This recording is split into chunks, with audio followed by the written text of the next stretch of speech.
본문만 보면 오늘 설교 뭔지 다 알고 안다니까 이렇게 말을 해. 내 앞에서도 그렇게 말을 합니다. 그러면서 자기가 소위 성경 박사라는 거예요. 박사. 그러면서 설교가 끝나고 나면 얘기합니다. 어이 박 집사 오늘 은혜 많이 받았어? 오늘 설교 박 집사 보고 하는 말이던데 이렇게 얘기를 해요. 아주 웃기는 얘기예요. 내가 보기에는 그이가 들어야 될 설교인데 자기하고는 상관이 없고 아무개 박 집사가 이 설교 들으면 좋겠구나. 김 집사가 이 설교 들으면 되겠네. 이렇게 하고 앉아 있는 거예요. 오늘날 교회 안에도 이런 교인들이 많습니다. 본문만 딱 보면 오늘 설교 내용을 추측하는 거죠. 딱 오늘 꿰고 있는 거예요. 그러면서 오늘 저 설교는 우리 남편이 들어야 될 설교인데 저 설교는 우리 마누라가 들어야 되는데 그러고서 이제 쿡 찌르죠. 잘 들어. 그러면서 당신 앞보고 하는 얘기야. 이런 사람들이 많이 있어요. 이렇게 교만한 마음으로 살았는데 나중에 장로가 됐어요. 장로가 됐는데 이분이 문현선 목사님 그 교회를 위해 수고한 목사를 쫓아냈습니다. 두 사람이 같이 합작을 해가지고 앞장서서 쫓아냈어요.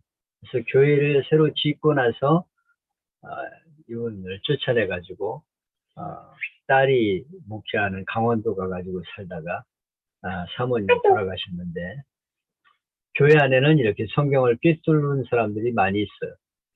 그래서 설교 시작하면 오늘 무슨 얘기가 나온다 예측하고 앉아 있어요.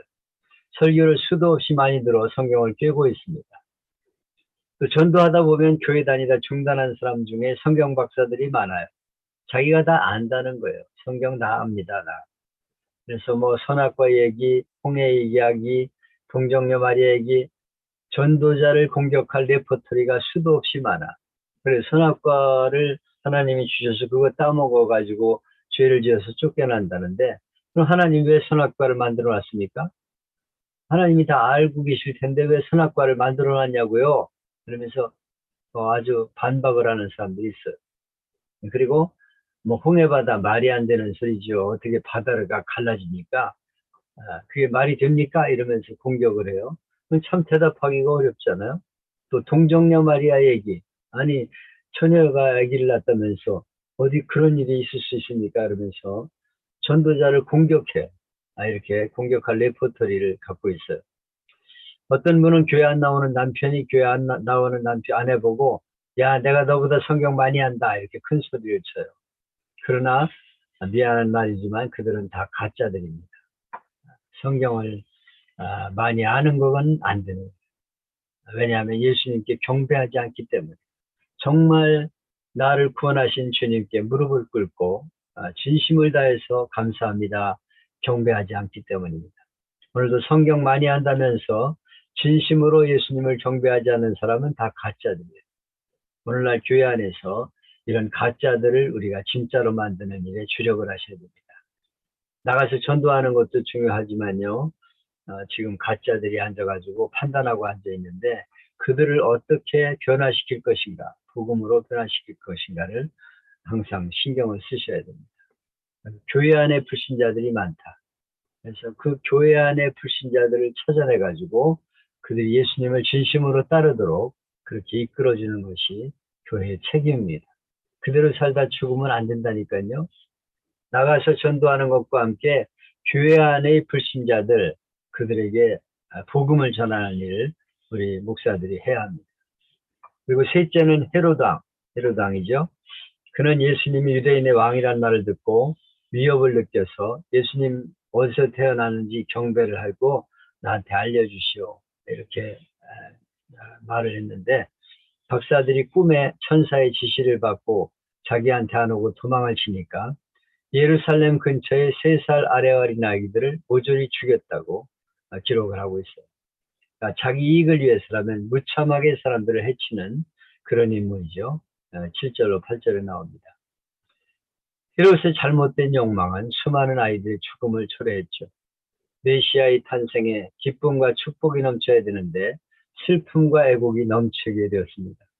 헤롯은 겉으로는 그럴듯하게 자기도 아기와 함께 경배하러 가겠다고 말하지만 상대를 속이는 기만술이죠. 오늘도 사탄은 그럴듯한 미끼를 던지면서 얼마나 많은 영혼을 사냥하는지 몰라요. 화려한 매스컴을 이용해서 예수님을 알지 못하는 가수들이 캐롤송을 부르고 화려한 댄스로 눈을 현혹합니다. 저는 며칠 전 우리나라 유명한 모 가수가 나와서 아이들과 가수들과 캐롤송을 부르는 모습을 보고 역겨워서 채널을 돌렸어요. 그분은 자기가 권사의 아들이라고 말하면서 미국과 유명한 목사님의 인도로 신학까지 공부했으면서도 예수님과는 전혀 다른 삶을 살아요. 누군가 여러분에게 얘기해도 괜찮아요. 조영남 씨가 바로 그분입니다. 아이들과 가수들하고 캐롤송을 불렀어요. 그런데 권사의 아들이에요, 이 사람이. 그러면서 자기 어머니를 흉보더라고. 우리 어머니가 이 기름 장사를 해가지고 우리들을 공부시켰는데 우리 어머니가 권사인데 가짜 기름을 팔았다는 거예요. 그러면서 비꼬는 얘기를 하고 그러더라고. 아니 그랬다고 하더라도 공개적으로 사람들 앞에 그 얘기를 하면 됩니까? 이 아주 인성이 못돼 먹었어. 그래가지고 그때 내가 참 이 빌레그램 목사님 따라가가지고 신학까지 공부했는데도 전혀 예수님과 상관이 없는 인생을 살아가죠. 그러면서 무슨 성탄 캐롤을 부르고 있어요.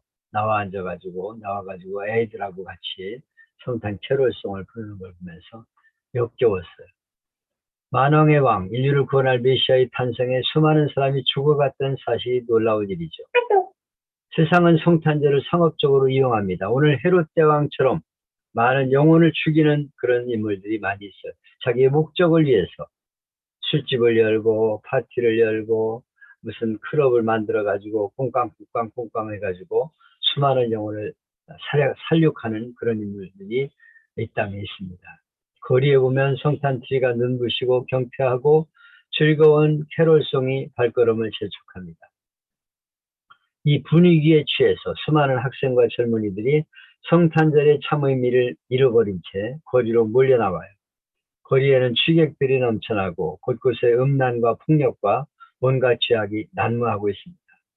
사탄은 오늘도 성탄절을 이용해서 수많은 생명을 멸망으로 이끌고 있어요. 사탄은 자기들의 이익과 목적을 위해서 수많은 영혼을 무참하게 살해해서 지옥으로 이끄는 헤롯 같은 궁전을 만들고 있다는 것입니다. 오늘도 수많은 영혼을 노략질하고 죽이는 헤롯 같은 인물들이 이 땅에 많이 있다 하는 것이죠. 넷째는 본문의 주인공인 박사들입니다. 그들은 멀고 먼 나라에서 찾아와 예수님께 경배했다고 말하고 있어요. 19절로 12절인데요. 이 동방 박사들이 누굽니까? 학자들은 그들은 옛날 이스라엘 백성들이 바벨론에 포로되어 갔을 때 다니엘처럼 지혜로운 이들에게 하나님 말씀을 듣고 배운 사람들이었다 이렇게 말합니다. 메대와 페르시아가 연합해서 바벨론을 무너뜨리고 페르시아 제국을 이루죠. 이 페르시아 제국에 살던 박사들은 과거 유대인들이 포로로 잡혀왔을 때 이 세상을 구원할 메시아가 오신다 하는 말을 들었을 것이라는 것이. 2000년 전의 사람들은 그때 대부분 점성술을 믿었어요. 그들은 별을 연구하면서 별의 움직임이나 밝기를 보면서 사람의 운명을 예측할 수 있다고 그렇게 보았습니다. 그가 태어날 때는 하늘 위에 별이 떠 있는데 그 별이 그를 이제 인도할 것이다. 그가 누군가를 환히 비출 것이다. 이렇게 말들을 했습니다. 요즘도 그런 사람들이 있어요. 그 범상하게 태어나지 않다는 사람은 별이 그 앞에 있다든지 뭐 이렇게 우화 같은 얘기들을 지어가지고 말도 하고 그래요. 2000년의 사람들은 이제 별을 연구하면서 운명을 예측할 수 있다고 본 것입니다. 그가 태어날 때 바로 위에 떠있던 별에 의해서 결정된다 이렇게 보았습니다. 그래서 당시 점성가들을 통해서 하나님은 만왕의 왕으로 이 땅에 오신 예수님을 알려주신 것이죠. 그것은 천사를 통해 예수님 탄생을 알려주신 것처럼 특별한 하나님의 계시였습니다. 사실 하나님이 하시는 방법은 여러 가지가 있는데 이런 점성술도 하나님이 이용하시고 그리고 꿈을 통해서 역사하시기도 하고 하나님이 하시는 방법은 다양합니다. 여기는 점성술을 연구하는 그 박사들, 그들을 통해서 예수님의 탄생을 예고하신 것을 볼 수가 있습니다. 바벨론에서 예루살렘까지는 굉장히 먼 길이에요. 얼마나 먼 길이냐면 에스라 7장 9절에 보면 에스라와 함께 바벨론에서 예루살렘으로 귀환한 사람들의 이야기를 하면서 정월 초하루에 바벨론에서 떠났는데 하나님의 선한 손에 도우심을 입어 5월 초하루에 예루살렘에 이르렀다. 하나님께서 선하게 인도해서 간 것이 네 달이나 걸렸다는 거예요. 하나님의 선한 손이 도우셔서 어려움 없이 왔기 때문에 4달 만에 왔다. 이렇게 기록하고 있습니다. 2000년 전 교통수단은 걷거나 말이나 낙타를 타는 것입니다. 이 박사들이 경배하는 기간을 따져보면 적게 잡아도 반년 정도는 걸렸을 것이다. 이렇게 추측을 할 수 있습니다. 때로는 험한 산을 넘기도 하고 끝없이 펼쳐지는 사막을 가로지르며 강도나 도적대 위험도 있을지 모르는 위험한 길을 그들이 찾아왔어요. 또 경비는 얼마나 들었겠어요. 도대체 그 먼 거리를 그렇게 오랜 시간 투자하면서 왜 왔을까요? 여기 본문에서는 답은 하나입니다. 그것은 그들이 품고 있는 마음속의 한 가지 열망 때문이에요. 무슨 열망이냐면 새로 태어난 왕을 보고 싶다. 이 땅에 새로 태어나는 왕, 세상을 구원할 왕이 온다고 하는데 그분의 모습을 우리가 보고 싶다는 열망이 있었습니다. 그래서 동방박사들이 유대인의 왕으로 하시니가 어디 계시뇨? 우리가 그에게 경배하러 왔노라. 이렇게 말하고 있습니다. 그렇게 먼 길을 달려온 목적은 오직 하나, 왕을 향한 경배. 경배를 하러 왔다는 거예요. 그럼 경배는 무엇입니까? 경배는 영어로 worship. 이 말은 가치라는 뜻의 워스와 매기다, 간주하다는 뜻의 ship이 합쳐진 말이에요. 그러니까 그럴 만한 가치가 있다고 간주하는 행위. 우리가 그 먼 거리를 달려와서 왕과 함께 경배할 만한 가치가 있다. 가치가 있어서 왔다는 것입니다. 이분들은 예수님 만나는 것이 내 인생에 있어서 정말 소중한 가치다. 그래서 그 먼 길을 달려왔다는 것입니다. 우리가 하나님을 경배한다고 할 때 내게는 그 무엇과도 비교할 수 없는 소중한 가치를 지닌 분께 경배한다는 경배가 되어야 합니다. 내 인생에 있어서 가장 소중한 분이 바로 예수님이시다. 그분에게 우리는 경배한다. 가장 가치 있는 그분에게 경배한다. 이런 의미로 우리가 주님께 경배하는 성탄절이 되어야 하는 것입니다. 그래서 하나님께 경배하는 사람들에게는 예배 시간이 무엇보다 바꿀 수 없는 가장 귀한 시간이에요. 예배는 하나님을 만나는 시간이기 때문에 저 온 세상을 지배하는 만왕의 왕이신 하나님을 만나는 시간이 바로 예배 시간이기 때문에 예배 시간을 귀하게 여기게 되는 것입니다. 이런 걸 보면 지리적으로 우리가 먼 데 사느냐 가까운 데 사느냐는 별로 중요하지 않아요. 교회로부터 가까운 곳에 사는 분이 먼 곳에 사는 분보다 교회에 먼저 나오는 것 같아요? 안 그렇습니다. 내가 보기에는 가까이 사는 사람이 제일 늦게 나와. 시간 딱 재고 교회까지 거리 3분이면 간다. 그래가지고 뭉기적 하다가 지각하고 있어요. 예배 시간 지나가지고 어슬렁어슬렁 들어옵니다. 거리가 문제가 아니라 마음이 문제죠. 우리들이 예전 신앙생활 할 때는 수십 리를 걸어 다녀도 즐겁고 행복했어요. 우리 어렸을 적에는 예배당 가려면 엄청나게 먼 거리를 갔잖아요. 우리 집도 딴 집에서 교회까지가 한 5리 되는데요. 거기 교회 가는 시간이 하나도 지루하지 않았어요. 너무 즐거워가지고 그렇게 다녔습니다. 하나님께서 동방박사들을 수천리 먼 길을 인도하신 이유는 오늘 현대인들에게 예배를 드리러 가는 교회당이 멀다는 불평을 잠재우기 위한 것이 아니었을까 하는 생각을 해보게 됩니다. 멀다고 핑계대지 말라 이거예요. 하나님께 나와 예배 드리는 건 거리가 문제가 아니에요. 마음이 문제지. 제임스 패커는 이런 말을 했습니다. 만일 우리가 가지고 있는 하나님에 대한 지식이 우리를 하나님께 예배하도록 이끌지 못한다면 그 지식은 죽은 것이다. 내가 예수님에 대해서 잘 알고 하나님께 대해 잘 알지만은 정말 달려나가서 만왕의 왕이신 주님께 내가 예배하는 그 시간이 너무 행복하다는 것을 깨닫지 못하다면 우리의 지식은 헛된 지식이 되고 마는 것입니다. 여러분은 예배 시간을 얼마나 소중히 여깁니까? 오늘 내가 만왕의 왕이신 하나님께 예배하러 간다, 경배하러 간다, 절하러 간다, 이런 마음으로 과연 준비하고 교회를 향해 오고 있냐 이거예요. 그래서 성탄절에 우리는 우리의 예배 자세를 한번 돌아보면서 동방박사의 모습을 한번 비교해보라 하는 것을 한번 던질 필요가 있어요. 박사들은 아기 예수께 경배하기 위해 멀고 먼 길을 찾아오며 빈손으로 오지 않고 황금과 유향과 모략을 예물로 드렸다 그랬어요. 고대 세계에서는 높은 인자나 왕을 방문할 때는 반드시 예물을 가지고 찾아갔어요. 우리나라도 그랬죠. 옛날에 왕에게 찾아 아련을 하려면은 그 동네, 그 지역에서 나는 최고 특산물 이런 걸 가지고 찾아가서 왕을 뵈었습니다. 높은 사람에게 우리가 해야 될 것은 정당한 예물을 준비하는 것이죠. 이것은 성경적으로도 신학적으로도 뜻이 있기 때문에 예물인데요. 왕은 황금은 뭐냐? 왕의 상징이에요. 황금을 드렸다는 말은 예수 그리스도는 만왕의 왕입니다. 왕이십니다. 물어볼 때도 그러잖아요. 유대인의 왕이 어디 계시뇨? 이러는데 이분은 왕이다 하는 의미로 주님께 찾아왔다는 것입니다. 예수님은 만왕의 왕이십니다. 온 인류를 구원할 왕이십니다. 어느 나라 왕이든지 왕이 가지는 특권이 있죠. 어떤 죄를 지은 사람에게도 면죄의 특사령을 내릴 수 있어요. 왕이 죄가 없다고 그러면 없는 거예요. 당신은 온 인류의 죄를 사하시는 왕의 권한을 가지셨습니다. 이 황금을 받으시옵소서. 이런 뜻으로 황금 예물을 드린 거죠. 오늘 우리가 성탄절만이 아니고 하나님께 나와 예배드리면서 가져야 될 태도는 예수님은 어떤 죄도 용서하시는 면죄권을 가지신 분이시다 하는 것을 우리가 믿고 만왕의 왕께 황금의 예물을 드리는 그런 계절이 되어야 합니다. 당신은 만왕의 왕이십니다.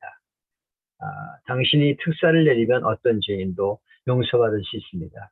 예수님은 이 땅에 만왕 왕으로 오셔서 우리들의 모든 죄를 담당하시고 해결해 주신 분입니다. 이런 고백이 우리의 고백이 되어야겠습니다. 그 다음엔 유향인데요. 유향은 특수나무의 껍질에서 나오는 진액으로 만들어진 것으로 대제사장이 제사를 드릴 때 사용했던 것입니다. 유향을 예수님께 드렸다는 것은 예수님은 대제사장이십니다. 그런 뜻을 가지고 있는 것이죠. 히브리서 10장 10절을 보면 예수 그리스도는 단번에 제사를 완성하셨다고 했어요. 유향은 예수님의 대제사장권을 인정하는 선물입니다. 나는 하나님께 감히 나아갈 수 없는 죄인이지만 대제사장 되신 예수님이 유향을 받으시고 우리의 영원한 대제사장이 되어 주시옵소서 하는 그런 뜻입니다. 예수님은 우리와 하나님 사이를 이어주는 대제사장으로 이 땅에 오신 분이에요. 그러니까 우리가 하나님 앞에 감히 나갈 수 없지만 예수님을 통해서 우리 하나님께 나갈 수 있습니다. 우리가 하나님 앞에 예배할 때 이 유향을 드리는 마음으로 예수님은 하나님과 우리 사이를 연결시켜 주시는 대제사장이 되십니다. 중보자가 되십니다. 이런 마음으로 예배드리는 성탄절이 되어야겠다 하는 것입니다. 그리고 셋째는 모략을 드렸어요. 이 모략은 시신을 보존할 때 쓰는 것입니다. 이집트에 가보면 많은 미이라에게 모략이 발라져 있어요. 모략을 갖다 발라가지고 이렇게 미이라들을 만들어 놨습니다. 여러분 성지순례에 가보셨던 분들은 이집트의 미이라들을 볼 수가 있어요.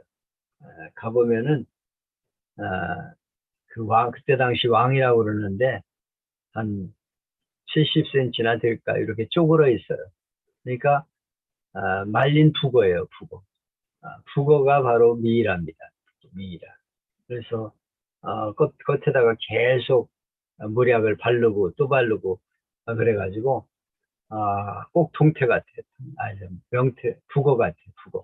북어처럼 생겨가지고 눈 움푹한 데는 무슨 모조를 눈알을 끼워가지고 이렇게 만들어 놨어요. 이 모략을 주님께 드린 것은 죽음과 부활을 상징하는 것입니다.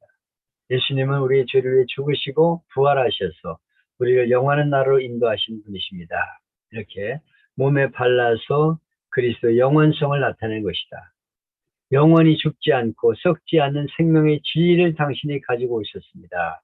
이 모략을 받으세요. 이런 뜻으로 드린 것입니다.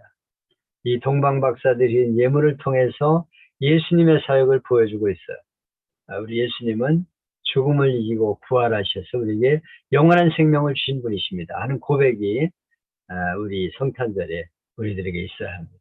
그래서 이 3대 사역을 보여주고 있어요. 그래서 성탄절에 우리는 만왕의 왕으로 오신 예수님, 대제사장으로 오셔서 하나님과 우리 사이에 다리를 놓아주신 예수님, 죽음을 이기고 부활하셔서 우리에게 구원을 주시는 예수님, 이 세 가지 뜻을 우리가 기억하면서 주님께 경배하는 절기가 되어야겠다 하는 것입니다.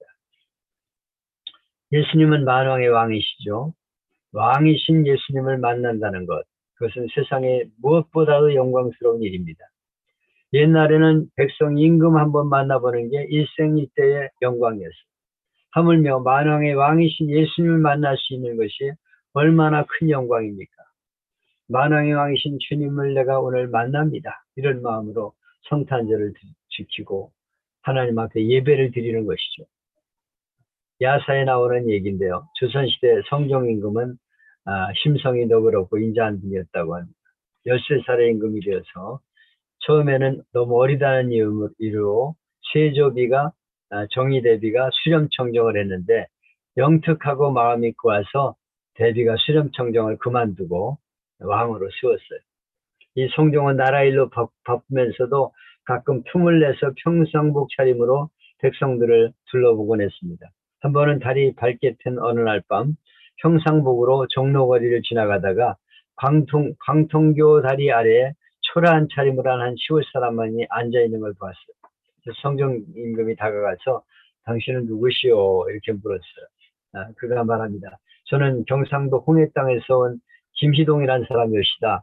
내 나이 40 넘도록 임금님이 계신 한양을 구경 한번 못했기에 벼르고 별리다 간신히 노잣돈 얻어 이렇게 먼 길을 올라왔습니다. 막상 올라와 보니까 저녁 식사는 했는데 잘 곳이 없어서 여기서 밤을 새우는 것이오. 이렇게 말했습니다. 그리고는 이어서 가만히 자기 말을 듣고 있는 성종임금에게 말을 잇습니다. 혹시 임금님이 계신 집이 어디쯤 있는지 알거든 나 좀 가르쳐 주시오. 먼 길 왔으니 임금님을 찾아뵙고 인사를 드리고 가야 도리가 아니겠소. 근데 댁은 누구시오? 그랬어요.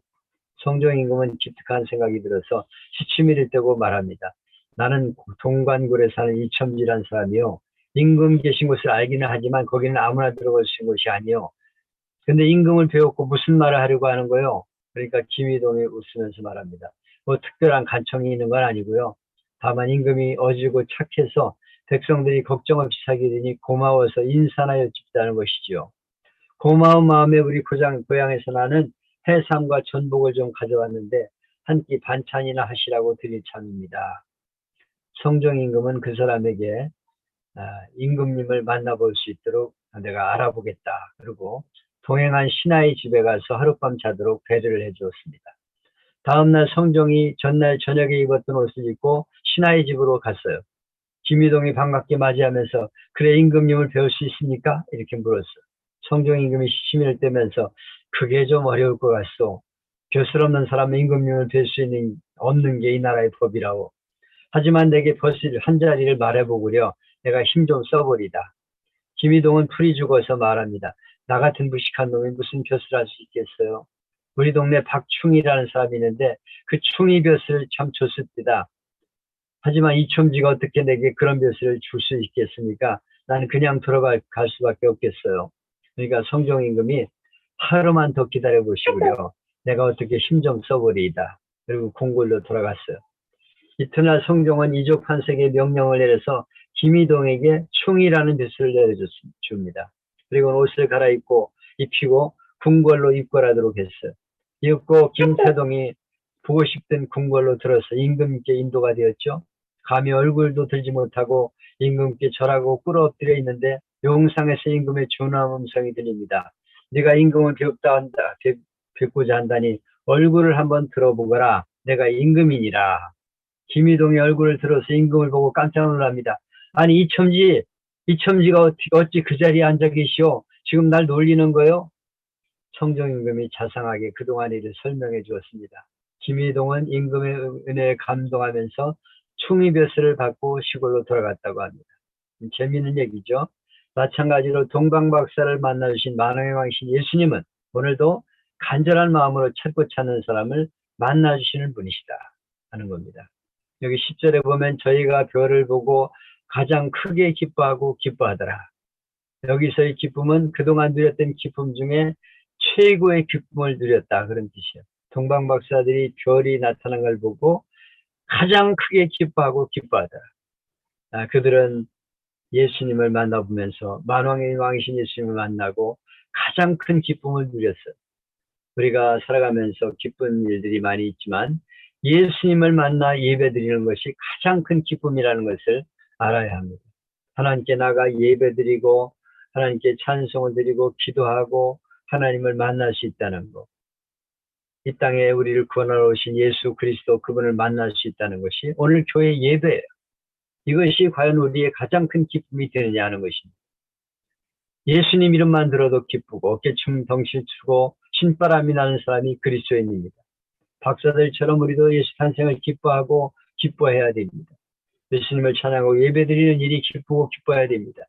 실컷 성탄 전날 놀고 성탄일에 참석해서 예배 시간에 졸고나 앉아있는 사람들, 드라마나 오락 시청에는 정신이 번쩍 드는 교인이라면 보통 문제가 아니에요. 여러분은 어떤 자세로 지금 이 자리에 있습니까? 예수님 만나기를 사모하며 기쁜 마음으로 여기 계십니까? 옆 사람에게 한번 질문해 보시죠. 예수님 탄생이 정말 기쁘고 기쁘신가요? 이렇게 질문을 한번 해보세요. 예수님 만나는 것이 가장 크고 기쁘고 기쁜 일입니까? 당신에게 있어서 예수님은 어떤 의미를 가진 분입니까? 이렇게 질문을 한번 해보세요. 그러면 내가 정말 예수님께 나와 예배드리는 자세가 어떠해야 하는가? 이 성탄절을 어떤 마음으로 맞이해야 되는가 하는 것을 새롭게 깨닫게 될 것입니다. 성탄절은 나를 위해서 이 땅에 오신 예수님을 만나서 경배하는 계절입니다. 여기 동방박사의 간절한 신앙과 태도로 예수님 만나기를 사모하면서 경배하는 우리가 될 수 있기를 바랍니다. 그리고 나만의 경배가 아닌 나의 가족과 친지와 이웃들에게도 만왕의 왕으로 이 땅에 오신 예수님을 소개해서 저들도 함께 이 엄청난 복을 누리게 하는 성탄절이 될 수 있기를 축복합니다. 메리 크리스마스. 이것이 제가 그때 한 설교였습니다. 여러분이 참고하셔서 은혜로운 설교가 될 수 있기를 바랍니다. 마치겠습니다.